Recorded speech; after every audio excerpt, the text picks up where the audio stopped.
président de la République, François Hollande, a reconnu récemment avoir ordonné des exécutions ciblées de terroristes français à l'étranger.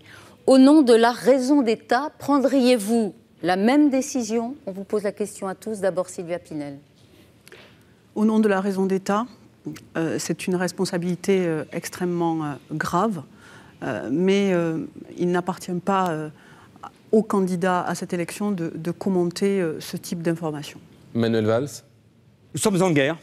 Il faut protéger les Français. Moi, j'étais aux côtés du président de la République, comme ministre de l'Intérieur et comme Premier ministre dans tous les conseils de sécurité. Et sur ces sujets, je n'ai qu'une seule chose à dire. Ce qui doit être fait, et ce qui doit être tenu secret, doit être tenu secret. C'est comme cela qu'on incarne l'autorité, l'État, et surtout qu'on protège les Français. Vincent Peillon. Je me prépare à être président de la République. Je ne crois pas que ce soit le bavardage sur des secrets d'État qui donne la dimension d'un homme d'État.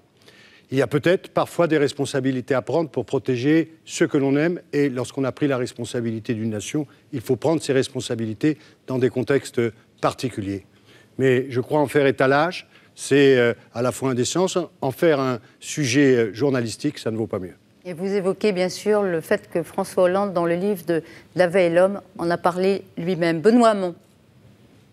La lutte contre le terrorisme est une affaire très grave qui met en jeu la vie de nos compatriotes et notamment de nos troupes engagées dans des opérations qui sont des opérations difficiles.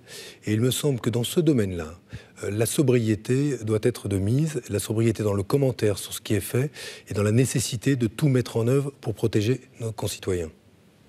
François de Rugy. Question claire, réponse claire. Oui, c'est parfois nécessaire. Maintenant, j'ai toujours été pour la transparence, mais j'ai toujours dit qu'il y avait une limite, c'est la sécurité. Et donc je regrette que ça ait été divulgué. Maintenant, je veux aussi dire sur ce sujet-là que le président de la République a eu raison et a été clairvoyant, ferme, déterminé dans la politique étrangère, notamment quand il a déclenché l'intervention au Mali il y a 4 ans. Et nous pouvons lui rendre hommage sur la politique étrangère, de défense et de sécurité, même si nous avons des divergences avec lui sur d'autres sujets. Jean-Luc Benamias, êtes-vous favorable ou opposé à ce qu'on appelle pudiquement les exécutions extrajudiciaires? Extrêmement clair. Ma réponse est oui. Arnaud Montebourg. S'il faut prendre ce genre de responsabilité, j'y suis prêt, bien entendu, dans l'intérêt supérieur du pays. J'ai été très choqué par la violation du secret défense, car il y a des hommes qui risquent leur vie, ou des femmes aussi, pour défendre notre pays. Merci beaucoup à tous les 7.